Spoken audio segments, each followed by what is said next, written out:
आज मोठा इतिहास घडवलेला आहे। भारताची चंद्रयान-3 ही मोहीम यशस्वी झालेली आहे।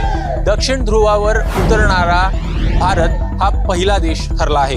एकूणच जर का बघायचं तर 4 टप्प्यामध्ये ही संपूर्ण शेवटचे 15 मिनिटं जी आहेत ती आपल्याला होताना पार पडताना बघायला मिळाले, ज्यामध्ये चंद्रयान-3 ची चंद्रापासून उंची ही 30 किलोमीटर होती।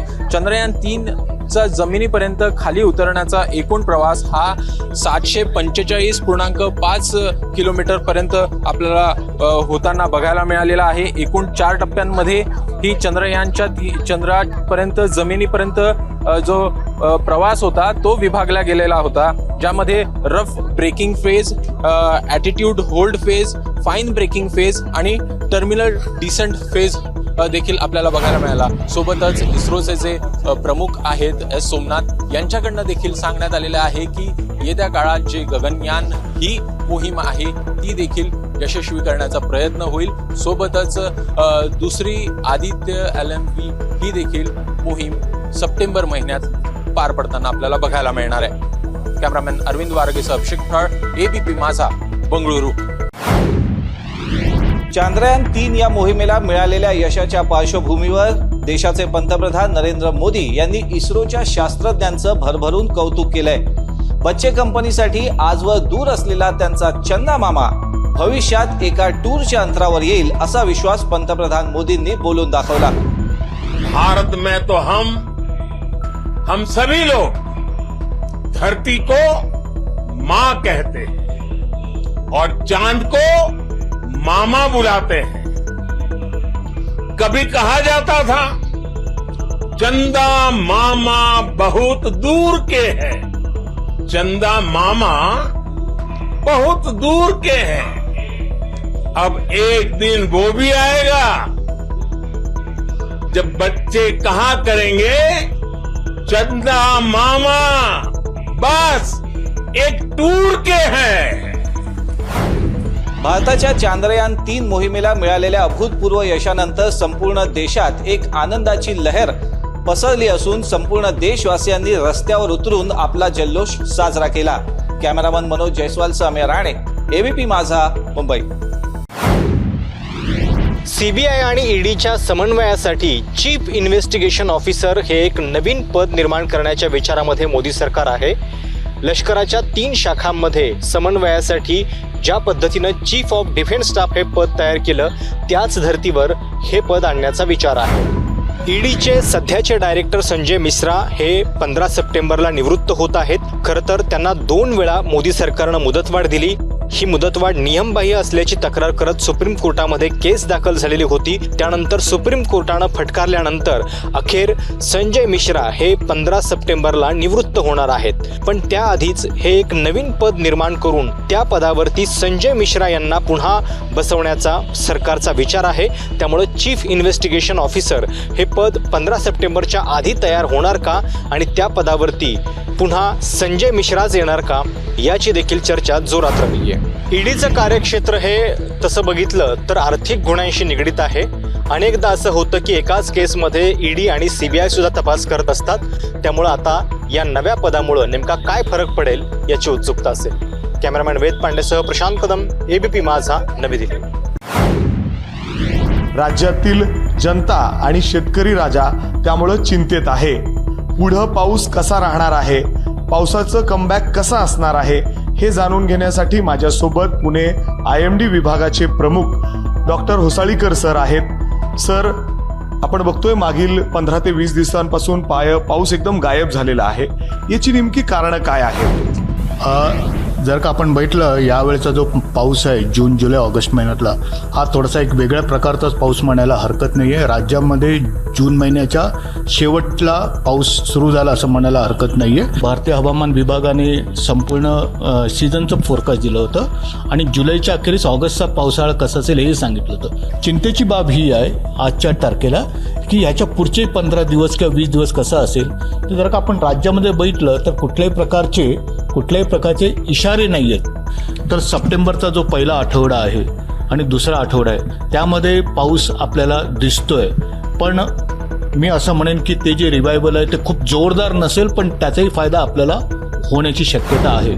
परत एकदा पाऊस राज्याला मिळेल अशी शक्यता यांनी वर्तवलेली आहे. त्यामुळं शेतकऱ्यांनी देखील त्याच हिशोबाने त्यांचा नियोजन करावं, पाण्याचं नियोजन करावं, कारण आत्तासुद्धा पाऊस पुढे आठवडाभर असेल अशी शक्यता खूप कमी आहे. कॅमेरामॅन राजेश बिडकरसह मी मिकी घई, ABP माझा, पुणे.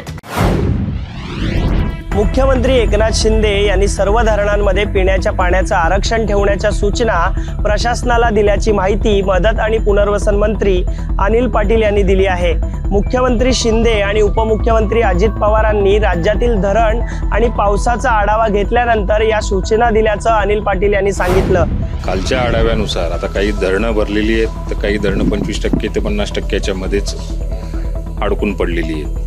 तर अशा परिस्थितीवरती शासनाचं पुढच्या येणाऱ्या काळामध्ये काय काय पावलं उचलली पाहिजे त्या दृष्टिकोनातून संपूर्ण आढावा घेतला. त्याच्यामध्ये प्रामुख्याने चाऱ्याच्या बाबतीत आपण काय नियोजन केलं पाहिजे, पाऊस कमी झाला तर त्या ठिकाणी टँकरच्या बाबतीमध्ये किंवा पिण्याच्या पाण्याच्या बाबतीमध्ये आपण धरणांचं आरक्षण ते पिण्याच्या पाण्याकरता कसं वाढवू शकतो, किंवा जनावरं जे असतील तर जनावरांच्या बाबतीमध्ये आपल्याला काय काय प्रिकॉशन घ्यावे लागेल, या प्रकारची संपूर्ण सखोल चर्चा काल झालेली आहे.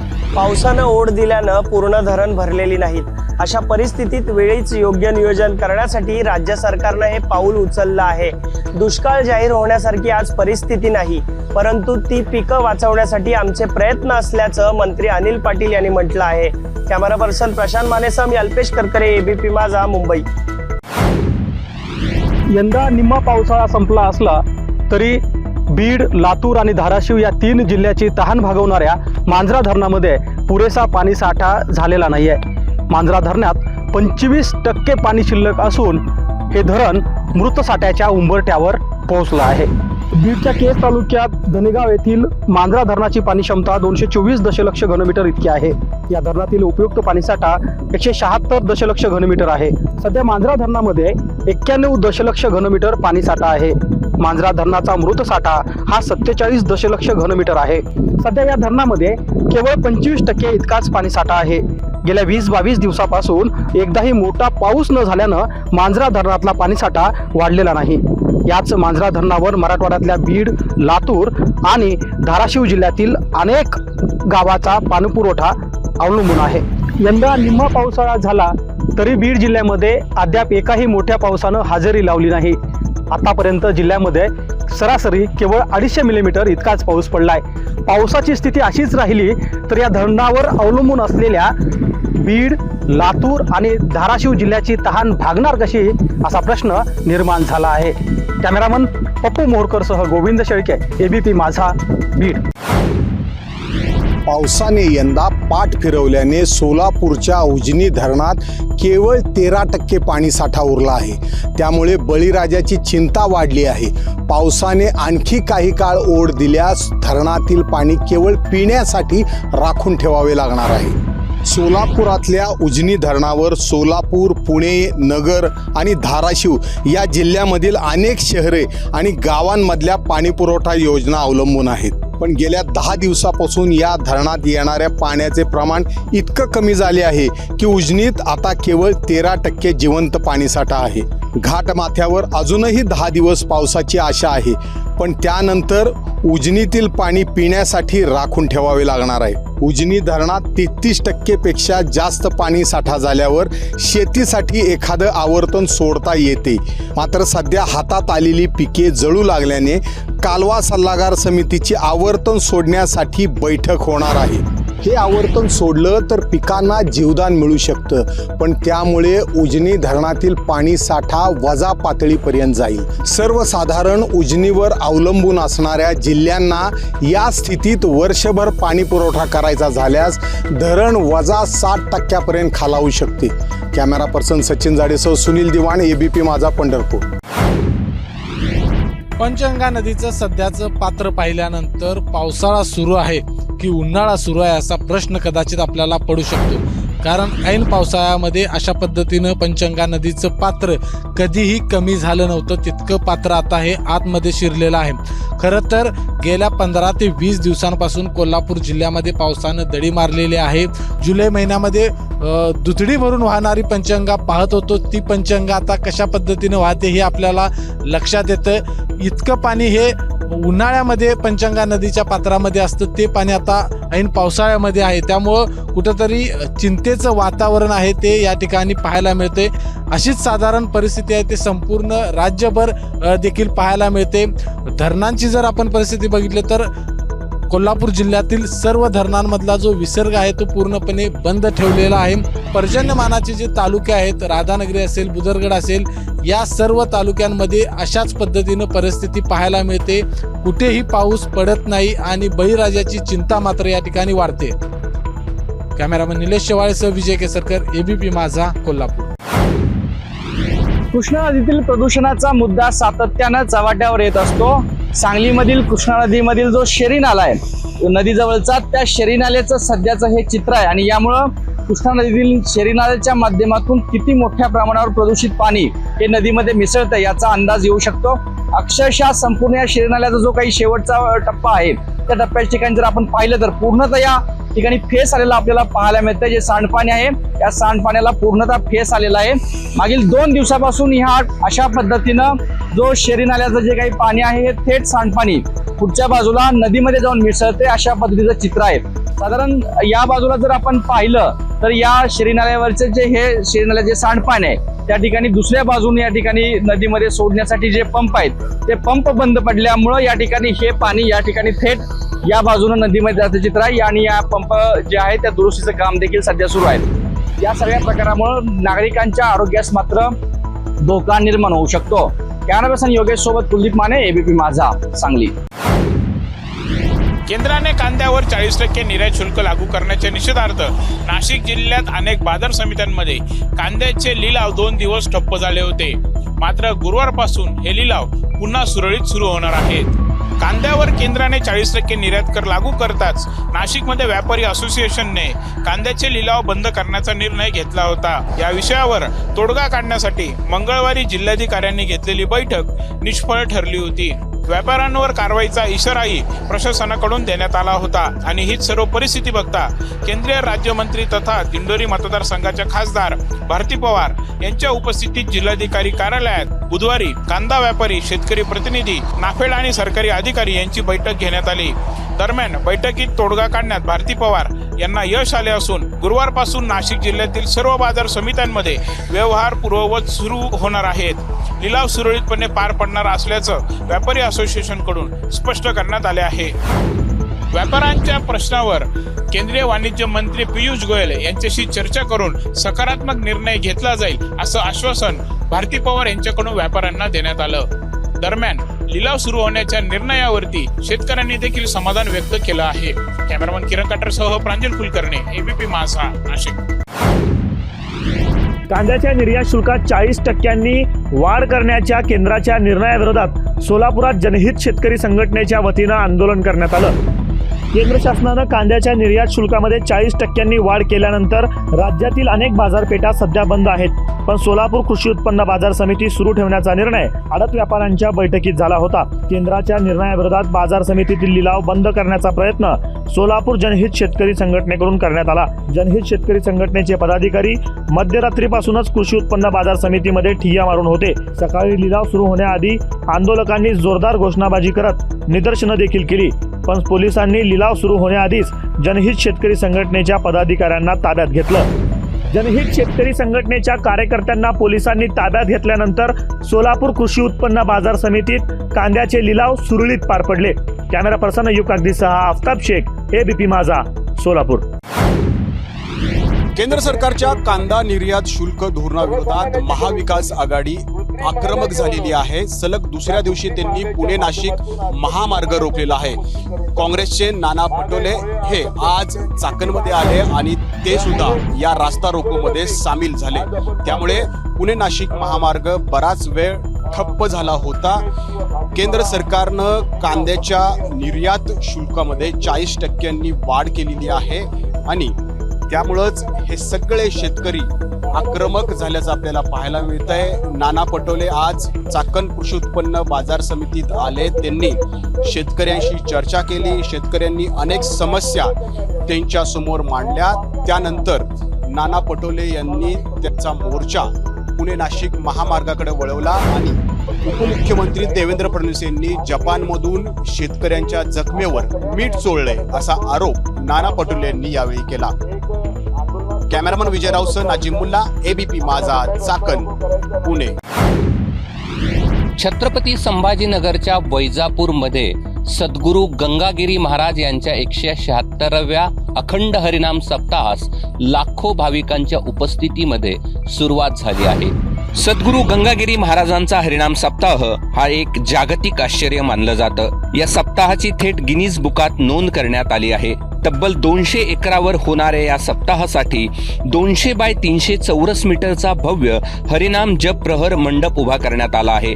या मंडपात 8 तासांच्या 3 प्रहरात 168 तास अखंड हरिनाम जप आणि भजन सुरू आहे. तसंच 300 चौरस मीटर जागेवर महाप्रसादासाठी भव्य प्रसादालय उभा करण्यात आला आहे. उपस्थित भाविकांना पुरणपोळ्या आणि मांडे असा प्रसाद देण्यात येत आहे. एकादशीच्या दिवशी 250 ते 300 क्विंटल साबुदाणा, 50 क्विंटल भगर फराळ भाविकांना वाटप करण्यात येणार आहे. स्वयंपाकगृहात 250 आचारी अत्याधुनिक यंत्राच्या मदतीने 10 टँकर भरतील एवढी आमटी बनवतात. 3 जिल्ह्यातील 800 गावाकडून भाकरीचं नियोजन करण्यात आलं आहे. सद्गुरू गंगागिरी महाराजांच्या या सप्ताहासाठी छत्रपती संभाजीनगर, अहमदनगर, नाशिक जिल्ह्यासह राज्यभरातून लाखो भाविक दाखल झाले आहेत. कॅमेरामन बाळासाहेब पाचवणेसह मी कृष्णा केंडे, एबीपी माझा, छत्रपती संभाजीनगर.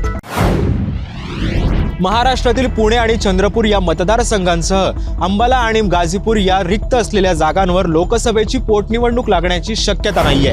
लोकसभेच्या सार्वत्रिक निवडणुकांना 1 वर्षापेक्षा कमी कालावधी शिल्लक असताना सध्या रिक्त असलेल्या मतदारसंघांमध्ये पोटनिवडणुका घ्यायच्या की नाही हे निवडणूक आयोग तपासून पाहत असल्याचं कळतंय. पुणे, चंद्रपूर, अंबाला आणि गाझीपूर या लोकसभेच्या 4ही जागा यावर्षी मार्च ते मे दरम्यान रिक्त झाल्या होत्या. त्यापैकी पहिल्या 3 मतदारसंघांमधील खासदारांचं निधन झालंय. पुण्याचे खासदार गिरीश बापटांचं 29 मार्च रोजी, तर अंबालाचे खासदार रतनलाल कटारियांचं 18 मे रोजी आणि चंद्रपूरचे खासदार बाळू धानोरकरांचं 30 मे रोजी निधन झालं होतं.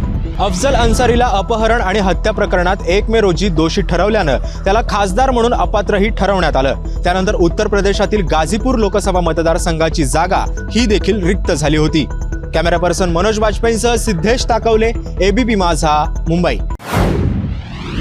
माजी मंत्री जयदत्त क्षीरसागर यांचा दुसरा पुतण्या योगेश क्षीरसागर यांना अजित पवारांच्या उपस्थितीत नुकताच राष्ट्रवादी काँग्रेस पक्षात प्रवेश केला आहे. त्यामुळे पुन्हा एकदा जयदत्त क्षीरसागर यांना आणखीन एक मोठा धक्का बसल्याचं बीडच्या राजकीय वर्तुळात सध्या चर्चा आहे.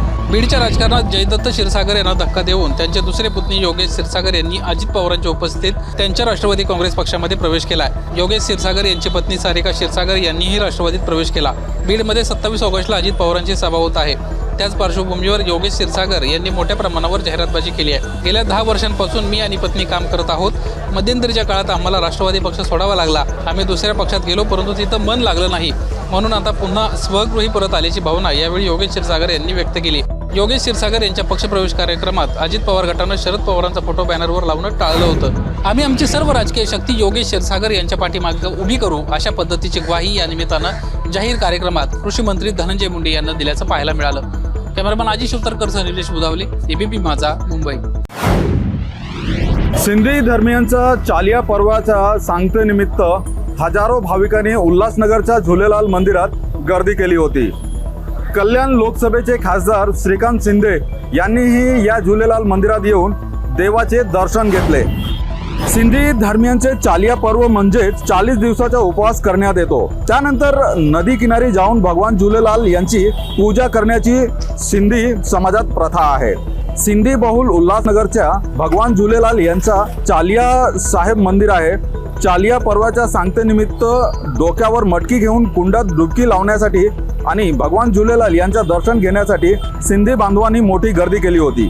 कल्याणचे खासदार डॉक्टर श्रीकांत शिंदे यांनीही चालिया मंदिरात येऊन भगवान झुलेलाल यांचे दर्शन घेतले. तसंच कुंडात मटकीही अर्पण केली. चालिया मंदिरामध्ये 75 वर्षापासून अखंडपणे ज्योत तेवत आहे. याची नोंद इंडिया बुक ऑफ रेकॉर्डमध्ये करण्यात आली आहे. कल्याण लोकसभेचे खासदार डॉक्टर श्रीकांत शिंदे यांनीही याचा कौतुक केलं आहे. अजय शर्मा, एबीपी माझा, उल्हासनगर.